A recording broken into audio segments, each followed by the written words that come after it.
Hello, I'm Shelley Rothus, and I'm a different kind of victim. Today's topic is going to be going off of communication and arguments. That was the last topic. This is going to be a two-part.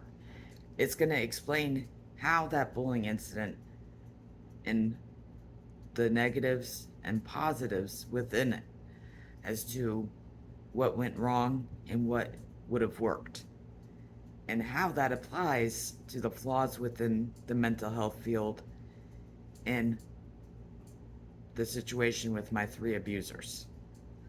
Okay, now, now remember in the other part with communication, the last video, I had stated how an argument is bad depending on the two people involved.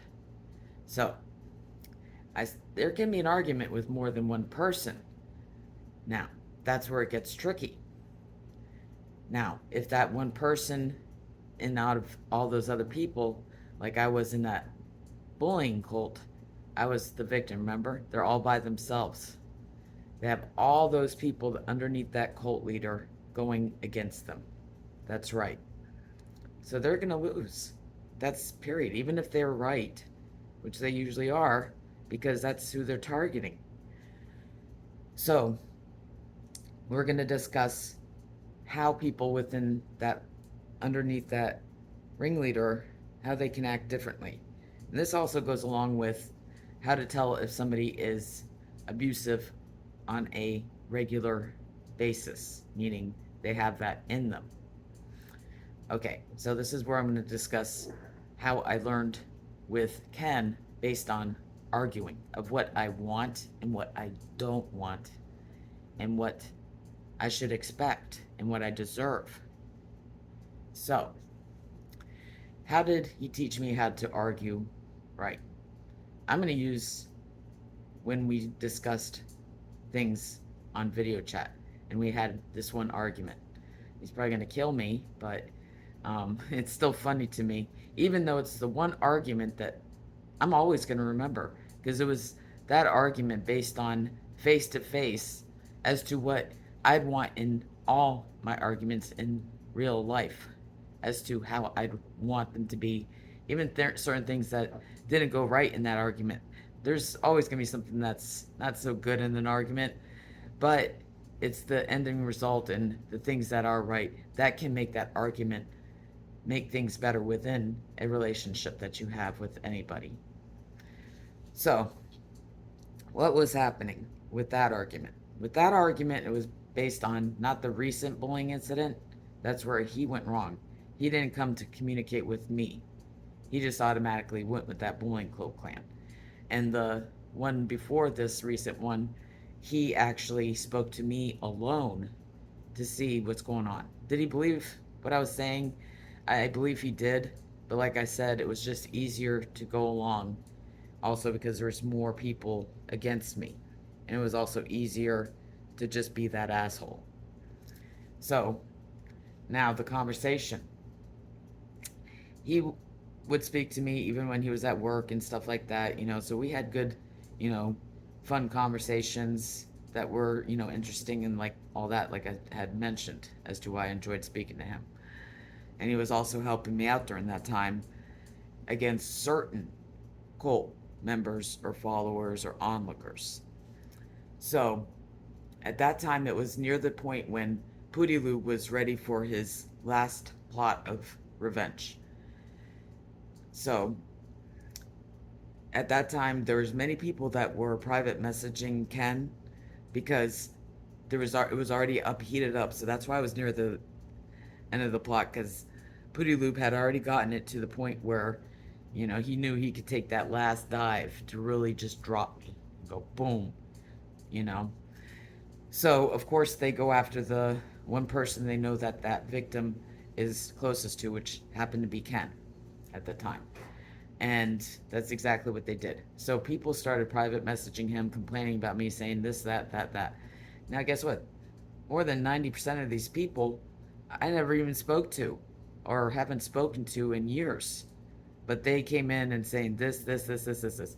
You know, like they said, lies spread like wildfire, and that's exactly how they plotted it all the time. That's what they do in those bullying cult clans, is they get others involved and say, well, this is what's happening, and spread the lies. And that, like I said, those lies are obvious, just like with my abusers in real life. But with so many people that will go along and spread those lies, even though they themselves didn't see that happening, all those other people are going to believe it because there's more people against the person that's actually telling the truth. That's why lies usually almost always win over the truth. Most of the time they do. So, when Ken was arguing with me, what did I learn about arguing as to how he did it? He doesn't even realize this. So, I'm going to compare him to my father because, of course, that's who, I actually have certain feelings for, that I have good memories based upon when he did treat me good, which was many years ago, as I said, when I was still, before I was a teenager. I was still a child. So, how is he different? My father, he only shows emotions of anger mainly when he's angry. And he doesn't express his anger in ways that would make the other person feel safe and comfortable with them. It's scary. His facial expressions, you know, everything. It shows that, you know, they're not going to give a crap how they affect the other person. So, how is Ken's facial expressions different? I mean, he's going to kill me because I laughed at him. And, there was certain reasons why, not because he was mad. But, anyways, oddly, he doesn't have that, face like, ready to, all turning red, ready to pounce at you, and even with words, not physically even, just with words, and degrading and insulting. He was very, it was very odd. He may have, like, yeah, kind of looks, but he wasn't like, you know, and that can be scary to the person that you're talking to. Your facial expressions, they do say a lot to other people, even when you don't even realize that you're making them. That's just how it comes across to that person. That's the difference between, you know, talking on the phone or texting and everything else. You don't see those facial expressions, and we'll get to that too, because believe it or not, even texting on the phone, just the way you talk, it really shows those facial expressions in a sense based upon how you're speaking to that person, even in words. That's right. So, another thing about Ken that was different from my father is his tone of voice. He didn't talk in an angry, demeaning way, trying to scare me. Like, you're out. Your feelings are not important to me. You don't matter. Blah. Take it. You're going to take the abuse and get the heck out of here. And I don't care if you're hurt. Nope. He remained calm, and he discussed his feelings of why he was angry, what was making him angry. You know something? Most people would say that they don't even want to hear when somebody's mad at them or why they're upset. But actually, I respected Ken when he did come to me, even if it was something that I really didn't do and he just misunderstood. I truly appreciated that he came to me in a respectful way. He may have sounded angry at first, but then he wanted to listen and hear what I had to say. I didn't get that from my abusers in real life. I didn't learn that you can argue that way, where they'll listen to your feelings too and give you a chance to explain yourself.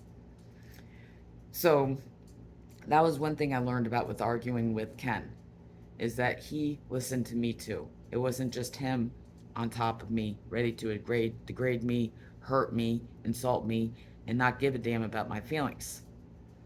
So, what else was it? Like I said, his facial expression. The whole time, he was very calm. I mean, I'll make a joke right now just for fun of it.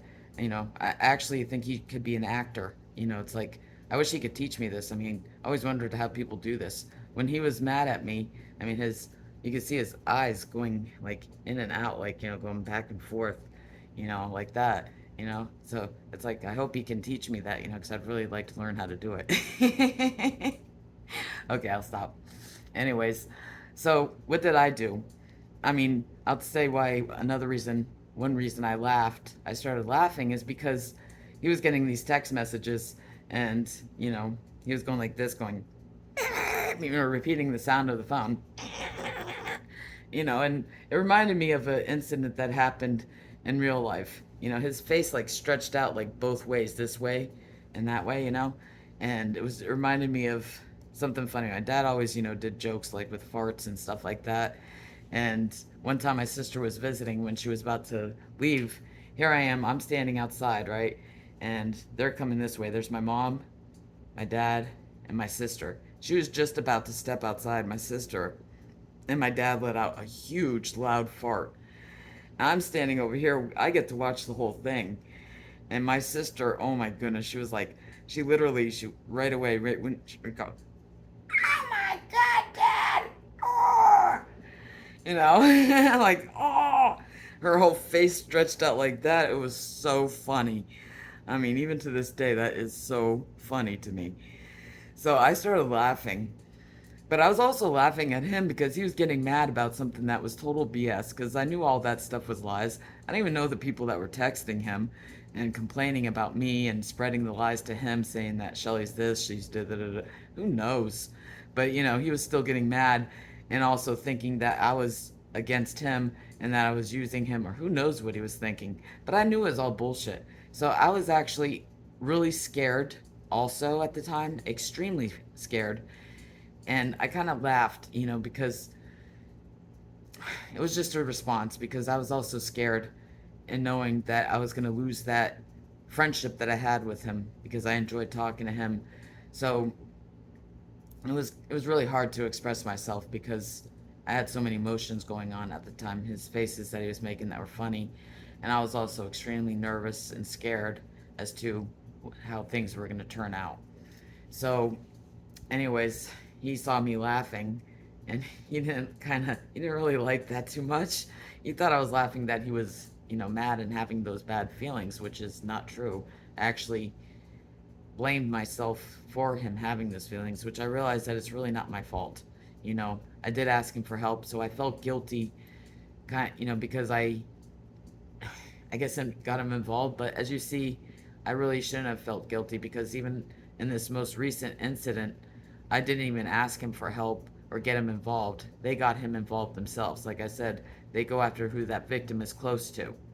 So either way, so I realize now it really wasn't my fault that even that last incident where I asked him for his help with the bullying incident. So anyways, I was already feeling guilty about that I was, causing him stress. But he ended up, starting to believe those lies, and because there were so many people coming after him and saying lies about me. So I was becoming sad. So, anyways, I was laughing at him, and he's over there at the wall, standing up against the wall, and his eyes were going in and out, like going, and I just suddenly looked up and I saw him. I was like, oh crap, he thinks I'm laughing at him, and he's mad. He looks really mad, So I kind of got scared at first, thinking he was gonna, but it was his facial expression that, you know, it showed that he wasn't gonna just pounce at me and like totally bulldoze me and not even care about my feelings.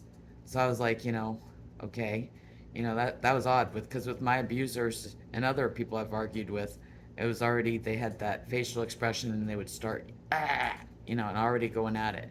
He remained very calm, and it was like he was even watching himself, as to where he didn't just go pounce at me and bring me down.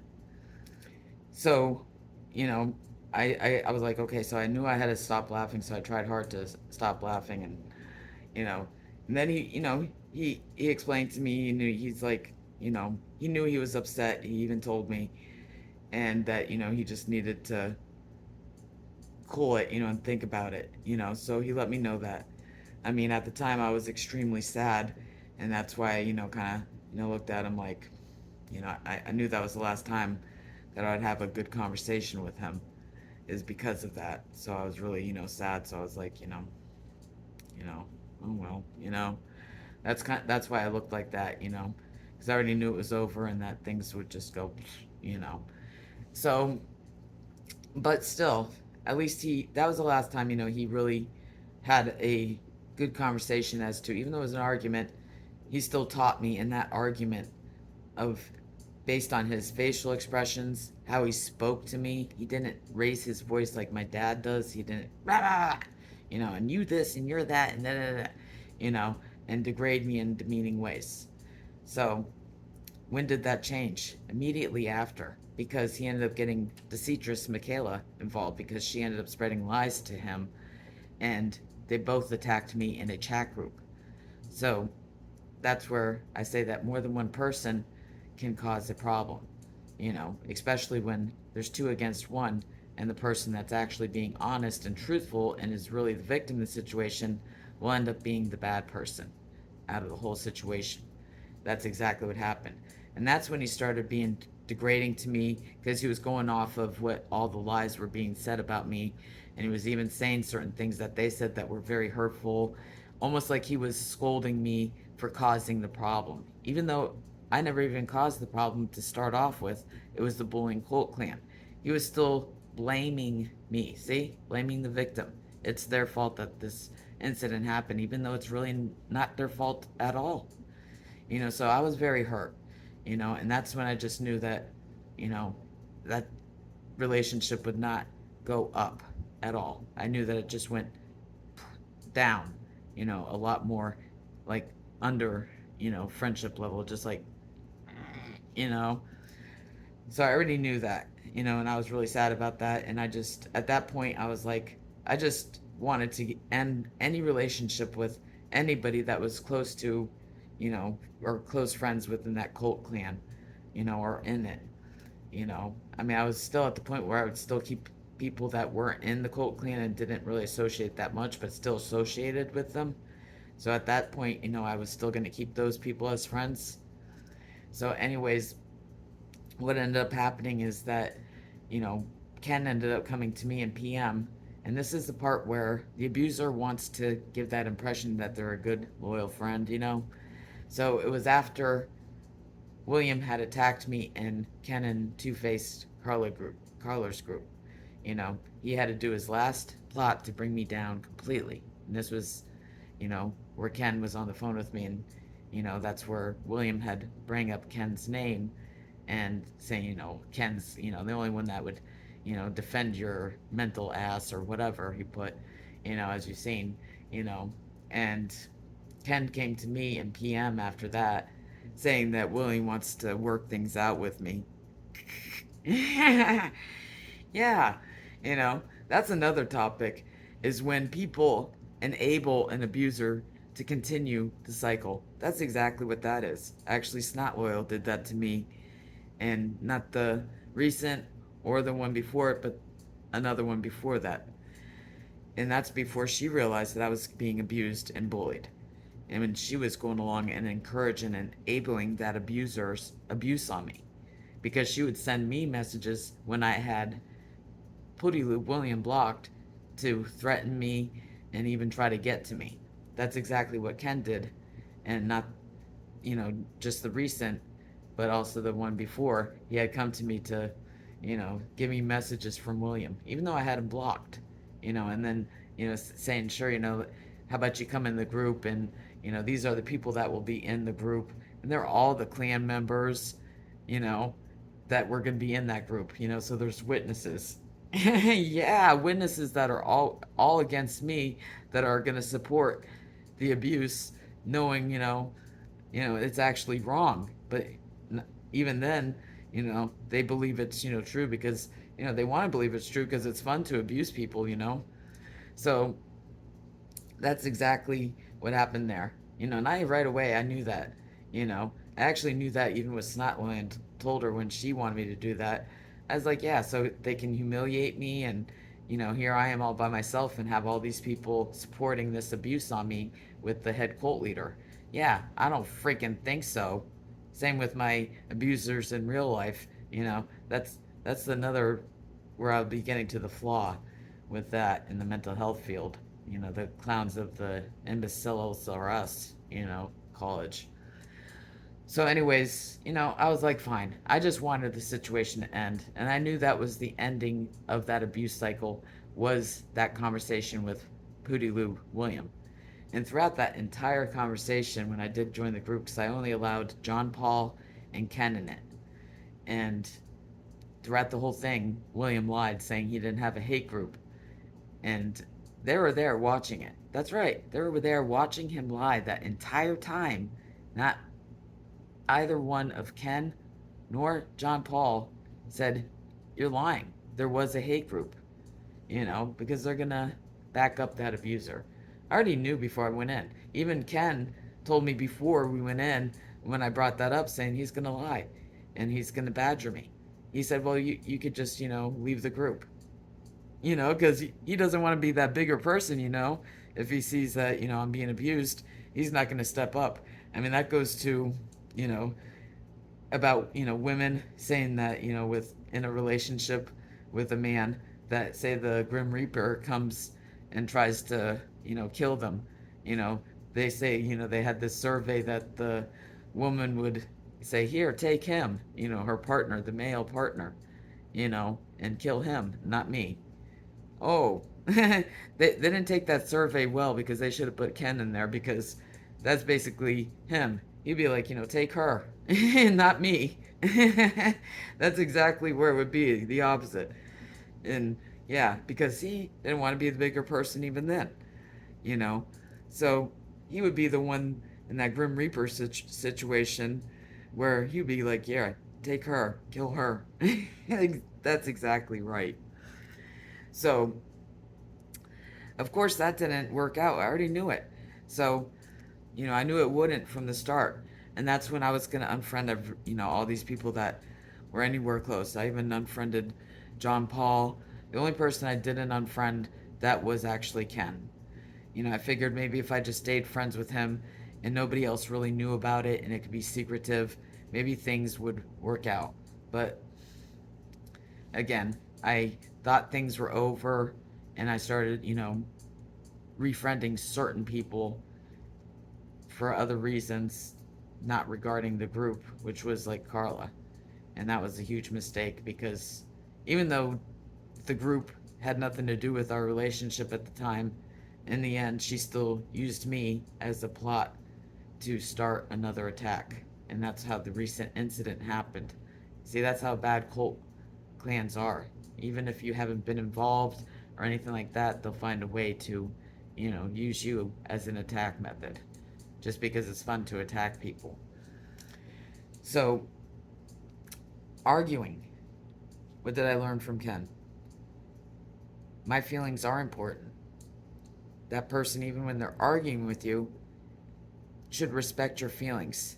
It shouldn't be about trying to destroy the other person. An argument shouldn't be destroying the other person. It should be respecting that other person, even if you're mad at them. If you actually care about their feelings and them as a person, no matter what type of relationship, you're going to think about them too and be empathetic to their feelings, even if it's something that you yourself don't understand. Just like I said with Ken misunderstanding something that I had said, even though that's not what I was saying, he took it that way. I still apologized, because I understood that he took it that way and he was hurt and I felt bad. Same with me, with him listening to me, his facial expressions, his tone of voice, and how he responded to me made me realize that's what I want, because that was showing me that he was listening to what I had to say too, and not getting mad about it, and accepting me having those thoughts, and also not degrading me for having those thoughts or feelings. In real life with my abusers, it was always hush, take the abuse. If you speak, you're the bad one, and we're gonna bash you even harder. Just like Pootie Loop. If I spoke, he would go even more. That's exactly how my abusers were. If I even expressed it in tears or sadness, they would pounce even harder and degrade me even more and bring me down even more and make me out like I was the bad person. Like, yeah, she has an anger issue. If I got mad at them for degrading me, you know, that's exactly what Pooty Loop does. You know, oh, she's the bad one. Look at her, saying all this bad stuff about us. But he's the one that's actually, doing it. He's doing the abuse, not me. Like I said, words can be self defense.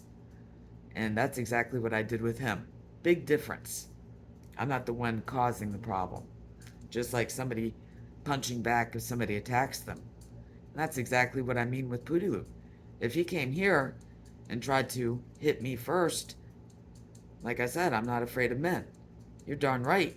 I'm going to defend myself physically. If he came here and said what he said to me, like he did online, those same words are going to come out too. Not just what I said online.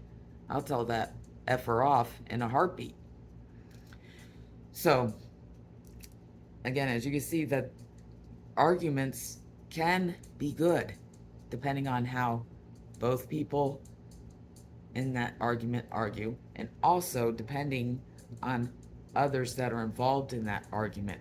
Is it really worth having that argument in the first place if it's going to go against the one person that's being targeted that's actually right in that situation, as to where they have all those others against them down here? There's no point in it. That's a huge flaw in the mental health field. These magical fix-it-all people, they want to fix everything. My abusers were not fixable. I was down here while they were up here against me. So, an intervention between us with somebody watching this, I'm down here. There's more of them up there going against me. Not only because my parents, of course, are the parents, the higher up glorified ones, but also they had my sister, the cult leader assistant. There's 3 against me. I was always going to be out. So, any mental health professional that actually would even suggest having some type of therapy, seeing all this wrong, that'd be like people thinking that me and Poodaloo would actually be friends again after all of that abuse, because his abuse is continuous. Continuous. There is no fixing that. I don't deserve that. And that's where the magical fix-it-all field, they want, oh, it's family, so let's fix it, because they need to stay with family. I didn't deserve that treatment from those family members. I didn't deserve it, and I shouldn't have stayed with it all this time. They tried to end up fixing me because there's more against me. So they tried to fix me to learn how to tolerate that abuse and accept it and change myself. That's another problem in the mental health field. When there's abuse going on with a victim, they sit there and they try to change how, in family therapy, they try to change everybody. When that victim doesn't really need to be changed. What's going to change that victim? Let's think about it. What is going to change that victim? That abuse needs to stop. That abuse needs to stop in order to change that victim to be what they should be in life, see themselves as being worthy of respect, and being able to have a productive life that is actually healthy mentally and physically. That's where the magical fix-all field is really effed up, is trying to fix that unfixable and making people who are victims, such as myself, actually believe that, things can change. And if I change myself and learn how to tolerate it and accept how they treat me, that's exactly what they're trying to do. Just like I said, those therapies in the book are just what? Oh, they're, wait for it, made by humans. Does it mean that it's going to be effective on all situations? No. That's where I call them imbeciles. Using their brain, they would have realized that that situation is way gone, that they had treated me in horrible ways that I did not deserve, and I shouldn't be in a relationship with toxic people like that, because it affects me only as being mentally bad and physically bad for myself. So they're basically saying, yes, you have a miserable life because these are your parents and these are your family, but be miserable because you need those people because, they're glorified family members that you need family in your life. Yeah, I got a glorified finger for that too, to all those mental health professionals that actually, did that to me. So, ending argument.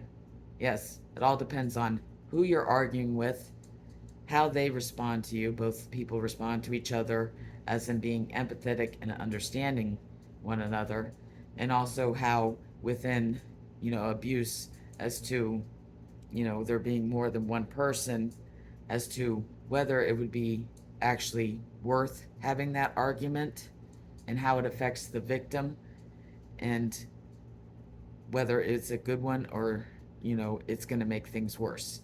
Like you've seen in both cases with Ken and my abusers in real life, it made things much worse for me because I ended up getting harmed more in the end.